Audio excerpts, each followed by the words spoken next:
밥은 목사이며 사우스캐롤라이나주 렉싱턴 카운티에 숲이 우거진 주택에서 살고 있었습니다. 그는 아내 힐다와 장녀던 차녀 셀리, 막내 아들을 두었습니다. 둘째 딸 셀리는 1967년 6월 25일생으로 1985년 납치되었을 당시 18살이었고 금발 곱슬머리에 활기차고 명랑한 소녀였습니다. 그녀는 학업 성적이 뛰어났을 뿐만 아니라 음악에도 재능이 있었죠. 셀리는 고등학교를 졸업할 예정이었고 졸업 후 친구들과 함께 크루즈를 타고 졸업여행을 떠날 계획이었습니다. 1985년 5월 31일 화창한 날이었고 그날 밥은 2층 서재에서 일하고 있었습니다. 셀리는 시내 중심가에서 남자친구와 헤어졌고 남자친구는 셀리의 차가 떠나는 것을 지켜본 후 자신도 차를 몰고 집으로 돌아갔습니다. 오후 3시 38분 밥은 무의식적으로 창밖을 바라보았고 그때 딸의 파란색 차가 시야에 들어왔습니다. 그는 다시 작업에 집중하기 시작했고 곧 아래층 현관에서 딸의 웃음소리가 들려올 것으로 생각했습니다.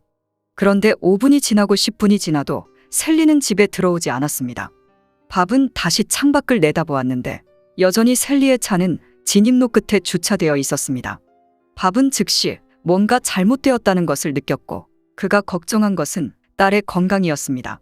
셀리는 묘붕증이라는 희귀 질환을 앓고 있어 항상 물을 많이 마셔야 하고 소변도 자주 봐야 했습니다. 그래서 밥은 딸이 더위와 탈수로 기절했다고 판단해 즉시 차에 올라타 딸의 차로 향했습니다.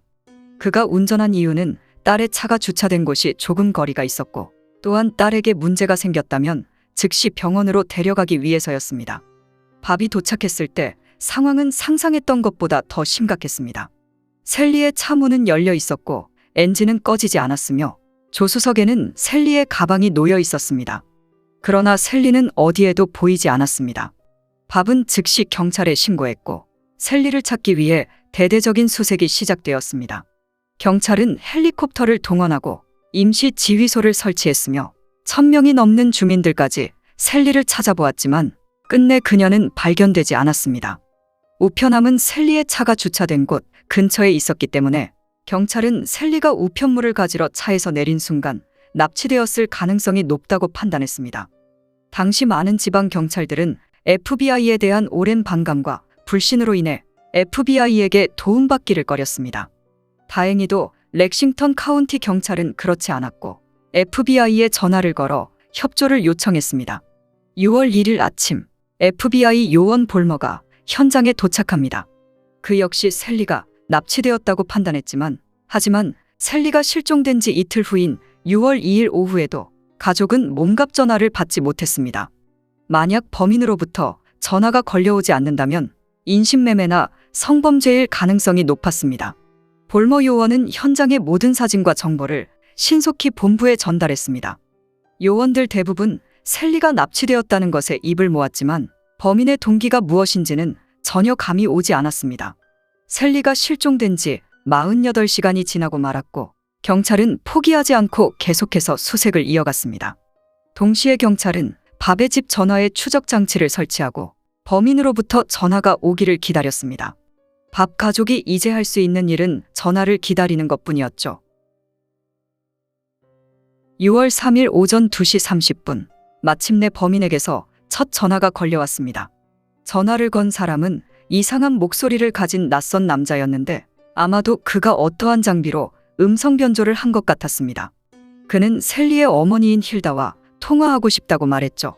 그는 힐다에게 셀리와 함께 있다고 말했고 셀리가 입고 있던 옷에 대해 자세히 설명했습니다. 이는 언론에 공개되지 않은 내용이기 때문에 그가 분명 범인이 확실했습니다. 힐다는 딸이 요붕증을 앓고 있어서 물을 많이 마셔야 하고 약도 복용해야 한다고 범인에게 알려주었습니다. 그러자 그 남성은 셀리가 잘 지내고 있으며 물도 많이 마셨으니 안심하라고 말했습니다. 이어 그는 힐다에게 편지를 보낼 것이고 다시 연락하겠다고 말한 후 전화를 끊었습니다. 처음부터 끝까지 그 남성은 몸값에 대해 언급하지 않았습니다. 당시 기술력에 한계가 있었기 때문에 그가 전화한 곳 위치를 추적하는데 15분이 걸렸습니다. 경찰은 밥의 집에서 20km 떨어진 전화 부스로 달려갔지만 이미 그는 흔적도 없이 사라진 상태였습니다. 볼머 요원은 범인이 편지를 보냈을 것이라고 판단해 렉싱턴 카운티 경찰과 함께 우체국으로 달려가 자고 있던 우체국장을 깨운 뒤 아직 분류되지 않은 우편물을 하나하나 검사하기 시작했습니다. 곧 그들은 그 편지를 찾아냈습니다. 이때 경찰은 범인이 전화로 몸값을 요구하지 않았기 때문에 그 편지에 몸값이 적혀 있으리라 희망을 품었습니다. 하지만 그들이 편지를 보자마자 뭔가 잘못되었다는 것을 알았습니다. 그 편지는 2장이었고 필적을 대조할 필요 없이 밥은 한눈에 셀리의 필체임을 알아보았습니다.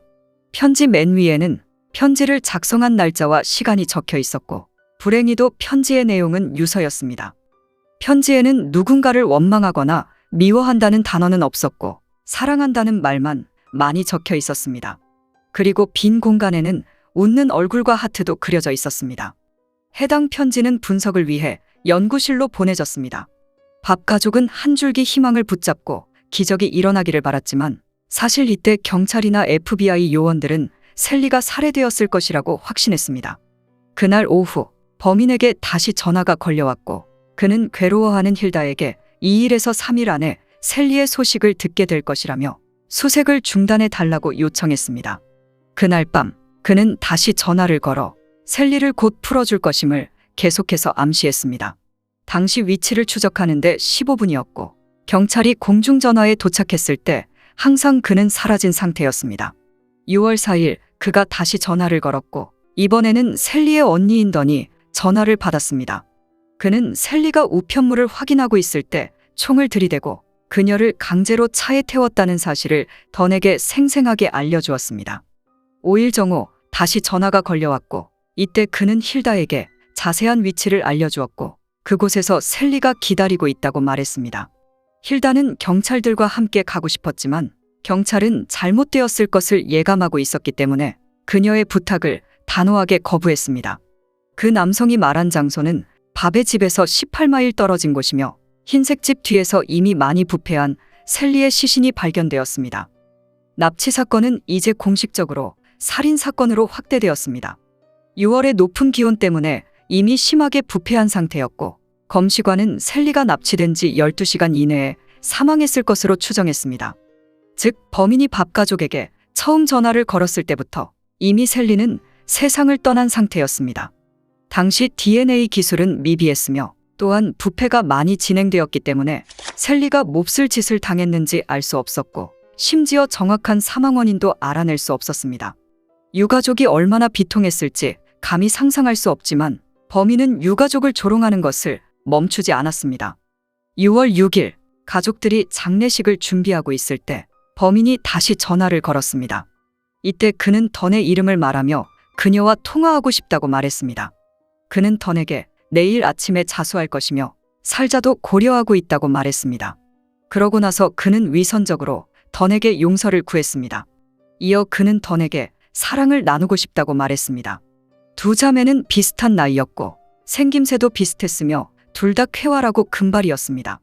셀리의 장례식 날 그는 밥 가족에게 다시 전화를 걸었고 자수하고 싶다고 말하더니 셀리를 몹쓸 짓 한 것에 대해 태연한 어조로 자세히 설명했습니다. 이후 범인에게서 전화는 걸려오지 않았고 이번에도 전화 추적은 실패했습니다.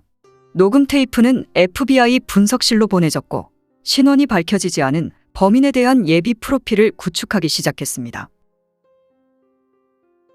셀리가 납치되었을 때 FBI 존은 수석 프로파일러였습니다. 그와 다른 수사관들은 관련된 증거와 모든 전화 녹음을 면밀히 검토한 후 알려지지 않은 범인에 대한 프로필을 작성했습니다. 범인은 백인 남성으로 30대 초반일 가능성이 높으며 범죄 기록이 있습니다. 통계에 따르면 연쇄 살인범 또는 비슷한 유형의 범죄자들 절반 이상이 20대 초반에서 30대 초반 첫 번째 범행을 실행합니다. 성적 목적을 가지고 범죄를 저지르는 범죄자 대부분은 자신과 같은 인종을 표적으로 삼습니다. 인간의 성적 욕망의 대상은 대개 자신과 같은 인종이기 때문입니다. 따라서 셀리와 같은 인종인 백인 남성일 가능성이 가장 높습니다. 범인은 음성을 변조했으며 지문조차 남기지 않았습니다. 따라서 이러한 노련함과 신중함은 어느 정도 나이가 있어야 합니다. 그는 이전에 비슷한 경험을 했을 것이고 실패로부터 많은 것을 배웠을 것입니다. 범인은 지역 주민이고 차를 가지고 있으며 약간의 강박증이 있습니다. 그의 범행 수법으로 미루어 보아 그는 셀리를 납치하기 전 여러 차례 그녀를 미행해 왔으며 분명 오랫동안 계획해 왔을 것입니다. 그는 힐다에게 셀리의 시신 위치 경로를 알려줬을 때 마지막까지 자세히 알려주었습니다. 따라서 그는 외부인이 아닌 지역 주민일 가능성이 거의 확실합니다. 그가 밥의 집에 전화를 걸었을 때 방해를 받으면 이전에 했던 말을 다시 반복했습니다. 이는 그가 이미 작성된 대본을 읽은 것이고 그는 약간의 강박증이 있으며 메모를 하는데 익숙한 인물입니다. 그가 당연히 셀리에게 몹쓸 짓을 했지만 아마도 그의 진짜 즐거움은 유가족에게 전화했을 때 그들의 희망과 고통을 가지고 논 것일 겁니다. 범인은 어린 나이에 결혼했었을 것이며 결혼 기간은 짧았고 이혼했을 것입니다. 그리고 그는 전자제품에 지식을 가지고 있습니다. 음성 변조 장치는 당시 최첨단 기술이었기 때문에 따라서 그는 전자제품에 대한 지식을 가지고 있으며 혹은 음성 변조 관련 업계에서 종사하고 있을 확률이 높습니다. 그는 전화할 때마다 노골적으로 힐다와 던과 통화하려 했었고 밥의 전화는 피했습니다. 밥은 완벽한 남편이자 아버지였기 때문에 아마도 범인의 마음속 깊은 곳에서 자신이 아버지와 남편으로서 실패했다는 사실을 마주하고 싶지 않기 때문에 밥과의 통화를 회피했을 것입니다. 그는 가까운 시일 내에 다시 범행을 저지를 확률이 높습니다. 그는 자신이 유가족과 경찰을 완전히 조종했다고 느끼며 이러한 성취감에 심취해 있을 것입니다. 하지만 셀리의 시신이 발견된 후부터 그 쾌감은 점차 줄어들기 시작했고 그는 그 쾌감을 되새기기 위해 다시 범행을 이어나갈 확률이 매우 높습니다. 존은 렉싱턴 카운티 경찰에게 범인의 다음 타깃은 셀리와 닮은 사람인 던이 될 것이며 만약 실패한다면 가장 편리한 희생자를 무작위로 고를 것이라고 말했습니다. 그가 예상한 대로 1985년 6월 14일 두 번째 납치 사건이 발생했습니다. 셀리가 납치되고 살해된 지 2주가 지났고 지역 주민 모두 긴장 상태에 빠져 있었습니다. 부모님들은 아이들이 혼자 외출하는 것을 금지했고 거리가 짧더라도 반드시 무리지어 이동해야 했습니다. 아마도 이런 이유 때문에 범인은 던에게 가까이 다가갈 수 없었고 그래서 그는 대체자인 데브라를 선택했습니다. 데브라 가족은 밥의 집에서부터 23마일 떨어진 리치랜드 카운티에 살았습니다. 6월 14일 오후 4시경 데브라는 집 밖에서 남동생과 놀고 있었고 그녀의 아버지는 집에서 어린 딸을 돌보고 있었습니다. 갑자기 차 한 대가 빠른 속도로 달려와 데브라의 집 앞에 멈췄습니다. 범인은 재빠르게 데브라를 붙잡고 차에 태운 뒤 그대로 차를 몰고 사라져 버렸습니다. 데브라의 아버지와 이웃은 그 차를 쫓았지만 한 발 늦었고 결국 셀리처럼 데브라도 대낮에 납치되어 흔적도 없이 사라졌습니다. 경찰은 즉시 대규모 수색을 이어갔지만 역시 아무것도 발견하지 못했습니다. 두 사건의 범행 수법은 정확히 동일했으며 존의 프로파일링과도 거의 일치했습니다. 따라서 두 사건의 범인이 동일인이라고 확신했고 렉싱턴 카운티 경찰과 리치랜드 카운티 경찰은 범인을 잡기 위해 협력하기 시작했습니다. 경찰은 즉시 데브라 가족 전화기에 추적 및 녹음 장비를 설치했습니다. 그런데 며칠이 지나도 데브라 가족에게 전화가 걸려오지 않았습니다. 범인에게 데브라는 이상적인 표적이 아니었기 때문에 따라서 그가 유가족과 대화할 가치가 없다고 판단했을 것입니다. 범인이 또다시 새로운 타깃을 찾을 것이라고 판단했고 결국 존은 범인을 잡기 위해 덫을 놓아야 한다고 결심했습니다. 존의 해결책은 셀리의 묘지에서 추도식을 열 때 던이 무덤에 셀리의 동물 인형을 놓는 것이었습니다. 범인에게 셀리의 사건은 매우 만족스러운 사건이었기 때문에 그가 반드시 묘지로 돌아와 기념품으로 셀리의 인형을 가져갈 것으로 판단했습니다. 6월 21일 오후 추도식이 공식적으로 거행되었고 지역 주민들이 모여 진심 어린 애도를 표했습니다. 이때 경찰관들은 지나가는 모든 차량의 번호판을 조용히 기록했습니다. 또한 추도식이 끝난 후 경찰은 묘지 근처에서 잠복을 이어갔지만 끝내 범인은 나타나지 않았습니다. 그런데 그는 셀리의 가족에게 다시 전화를 걸었습니다. 자정이 조금 지난 직후 던은 범인으로부터 전화를 받았고 이번에 그는 더 오만해졌습니다. 그는 음성 변조조차 사용하지 않고 본인의 목소리로 던에게 천천히 말했습니다. 있잖아, 신은 당신이 셀리와 함께 있기를 바라셔. 단지 시간 문제일 뿐인데 언제까지 당신은 계속해서 보호받을 수 없어. 범인의 노골적인 협박에도 불구하고 더는 이성을 유지하려고 했으며 차분하게 대화를 이어갔습니다. 이어 범인은 던에게 데브라라는 이름을 들어본 적 있는지 물었고 더는 들어본 적 없다며 시간을 늦추려고 최선을 다했습니다. 놀랍게도 그는 던에게 셀리 사건과 마찬가지로 데브라를 유기한 곳에 상세한 경로와 위치를 알려주었습니다. 6월 22일 경찰은 범인이 알려준 곳 울창한 덤불 속에서 데브라의 시신을 발견했고 그녀 역시 심하게 부패한 상태였습니다. 그는 다시 한번 유가족과 경찰을 가지고 놀았지만 마침내 결정적인 증거가 셀리의 유서에서 발견되었습니다. 셀리의 유서는 분석을 위해 연구소로 보내졌지만 지문과 같은 유용한 증거는 발견되지 않았습니다.